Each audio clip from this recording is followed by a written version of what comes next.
പരിശുദ്ധ പരമ ദിവ്യകാരുണ്യത്തിന് എന്നേരവും ആരാധനയും സ്തുതിയും പുകഴ്ചയും ഉണ്ടായിരിക്കട്ടെ. പരിശുദ്ധ പരമ ദിവ്യകാരുണ്യത്തിന് എന്നേരവും ആരാധനയും സ്തുതിയും പുകഴ്ചയും ഉണ്ടായിരിക്കട്ടെ. പരിശുദ്ധ പരമ ദിവ്യകാരുണ്യത്തിന് എന്നേരവും ആരാധനയും സ്തുതിയും പുകഴ്ചയും ഉണ്ടായിരിക്കട്ടെ. വല്ലാതെ മനസ്സുവേദനിച്ചൊരു രാത്രി ഉണ്ടായിരുന്നു. ഒട്ടും പ്രതീക്ഷിക്കുക പോലും ചെയ്യാത്ത ചില മനുഷ്യരുടെ നാവിൽ നിന്ന് നമ്മൾ ഒരിക്കലും ചെയ്യാത്ത ചില പ്രശ്നങ്ങളുടെ പേരിൽ ഏൽക്കേണ്ടി വന്ന ചില കുറ്റാരോപണങ്ങൾ. എന്നാൽ എന്തോ ഭാഗ്യത്തിന് കർത്താവ് അയച്ചതുപോലെ ഇത്തിരി സീനിയറായിട്ടുള്ളൊരു അച്ഛൻ നമ്മുടെ അടുത്ത് വന്നിട്ടുണ്ടായിരുന്നു. മുഖം വാടിയിരിക്കുന്നത് കൊണ്ട് കാര്യങ്ങൾ ചോദിച്ചു, കാര്യങ്ങൾ പറഞ്ഞു. അച്ഛനിങ്ങനെ അന്ന് പറഞ്ഞൊരു ഉപദേശം പോലുള്ളൊരു ഓർമ്മപ്പെടുത്തലുണ്ട്. ഈ രാജ്യം ഭരിക്കുന്ന ആളുകൾക്ക് പോലും ഒരു ഒപ്പോസിഷൻ പാർട്ടിയുണ്ട്, എതിർ പാർട്ടിയുണ്ട്. അപ്പോൾ പിന്നെ നമുക്കുണ്ടാവാതിരിക്കും? ഈ രാജ്യം ഭരിക്കുന്നവർക്ക് വരെ എതിർക്കാൻ വേണ്ടി പോലും ഒരു പാർട്ടിയുണ്ട്, ഒരു എതിർ പാർട്ടി. അങ്ങനെയാണെങ്കിൽ നമുക്കുള്ളത് നല്ലതല്ലേ, നമുക്കുണ്ടാവാതിരിക്കും? അത് ഭയങ്കര ഒരു തുറവിയായിരുന്നു. കർത്താവ് സുവിശേഷത്തിൽ പറയുന്നുണ്ട്, ഈ ലോകം നിങ്ങളെ ദ്വേഷിക്കുന്നെങ്കിൽ അതിനു മുൻപേ അത് എന്നെ ദ്വേഷിച്ചു എന്നറിഞ്ഞുകൊള്ളുവിൻ. നമുക്കുണ്ടാവുന്ന, നമ്മൾ നേർവഴിയിലൂടെയാണ് പോകുന്നതെങ്കിൽ, കർത്താവിന് വേണ്ടിയിട്ടാണ് നിലകൊള്ളുന്നതെങ്കിൽ, അവിടുത്തെ വചനങ്ങൾ നമ്മളെ വല്ലാതെ ബലപ്പെടുത്തും, ആശ്വസിപ്പിക്കും. ഈശോയ്ക്ക് വേണ്ടി നിലകൊണ്ട് കർത്താവിൻ്റെ നാമത്തിൽ ജീവിക്കുന്ന ഒരാൾക്കുണ്ടാകുന്ന പ്രതിസന്ധികളും പ്രയാസങ്ങളും പുതിയതല്ല, അത് കർത്താവിന് തന്നെ ഉണ്ടായിരുന്നതാണ്. പരിശുദ്ധ കുർബാന ഇടയ്ക്ക് കുഞ്ഞുങ്ങളെ വിളിച്ചു കൊണ്ടുപോയ ഒരപ്പച്ചൻ, അതായത് ഇന്ന് എന്തോ ജ്ഞാനസ്നാനം ഉണ്ട്, ആ ജ്ഞാനസ്നാനത്തിന് പോകണമെന്ന് പറഞ്ഞ് 3 കുഞ്ഞുങ്ങളെയും കൊണ്ട് പരിശുദ്ധ കുർബാനയ്ക്ക് മുന്നേ പോവാണ്. എന്നാൽ പരിശുദ്ധ കുർബാനയുടെ തിരുനാൾ കൂടിയായിരുന്നു. ഇപ്പോഴും മറക്കാത്തൊരു പ്രയാസമായിരുന്നു. അതെ, തൻ്റെ 3 മക്കളെയും കൊണ്ടൊരു അപ്പം പോവാണ് പരിശുദ്ധ കുർബാന അർപ്പിക്കുന്നതിന് മുന്നായിട്ട്. നമ്മൾ ചോദിക്കും, ചേട്ടാ ജ്ഞാനസ്നാനം അല്ലേ, അത് കുർബാന കൂടി കഴിഞ്ഞിട്ട് കൊണ്ടുപോയാൽ പോരെ, അത് കുർബാനയ്ക്ക് നിർത്തിയേ പറ്റുള്ളൂ. പുള്ളി നമ്മളോട് ചൂടാകലുണ്ട്. നിങ്ങൾക്കൊന്നും അറിയില്ല, ഈ കൊച്ചുങ്ങളെ വളർത്തുന്ന ആൾക്കാർക്കേ അതറിയുള്ളൂ.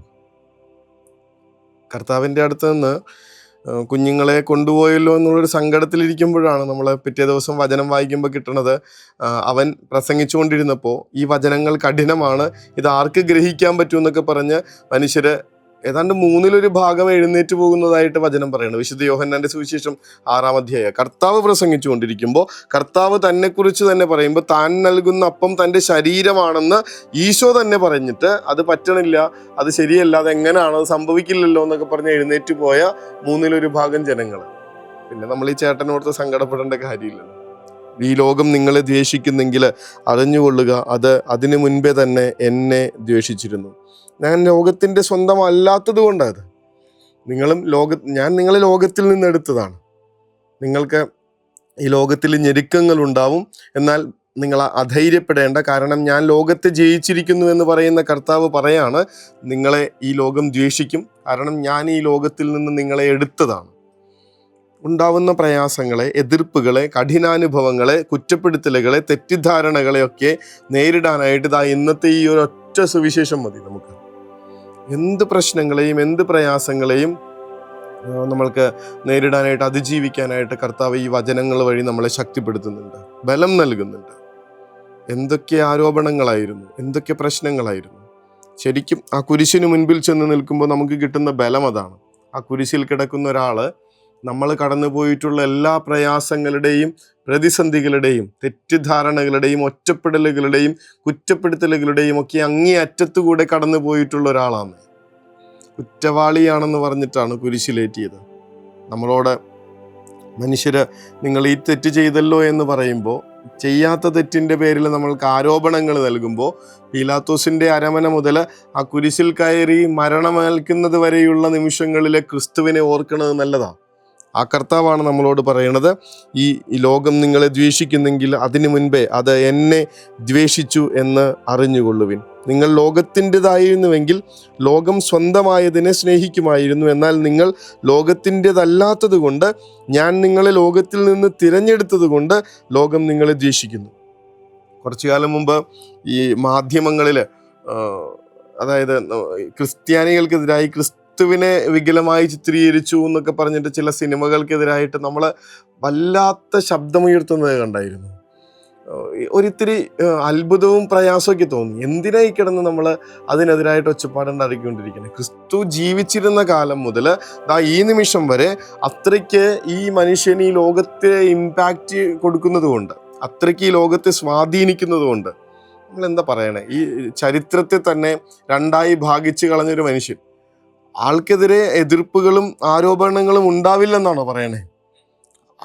അന്ന് മുതൽ ഇന്ന് വരേക്കും അത്രയ്ക്ക് ഈ ലോകത്തെ സ്വാധീനിക്കുന്നത് കൊണ്ട് തന്നെ കർത്താവിനെതിരായിട്ട് ആരോപണങ്ങൾ ഉണ്ടാവും.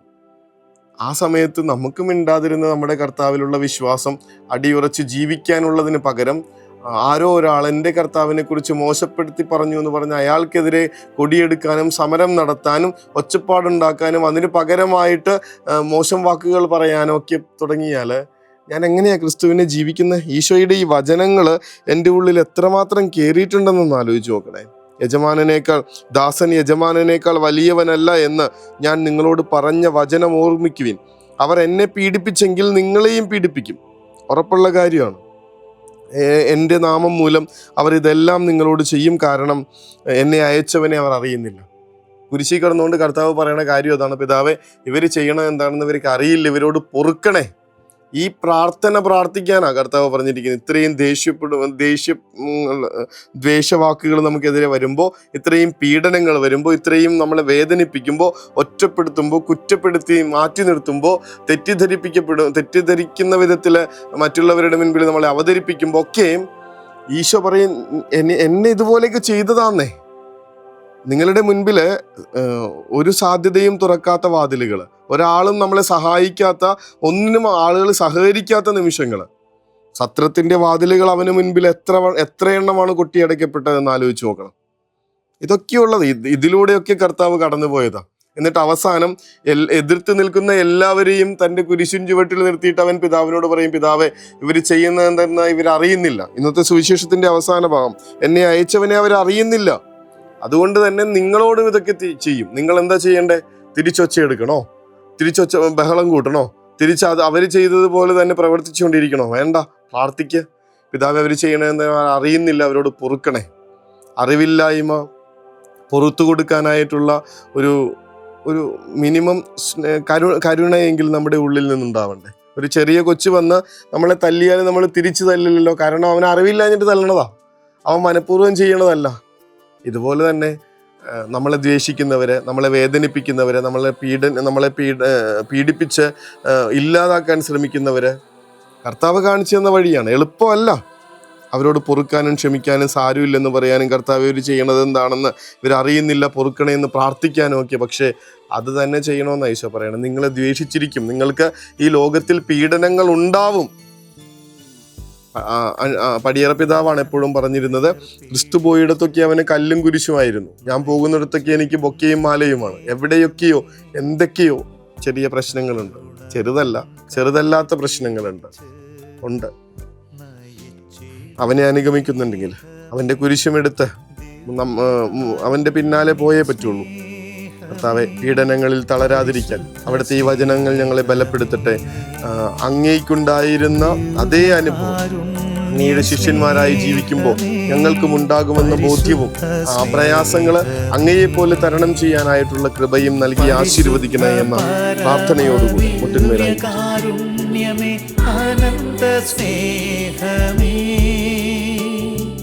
പരിശുദ്ധ പരമദിവ്യകാരുണ്യമേ അനന്ത സ്നേഹമേ.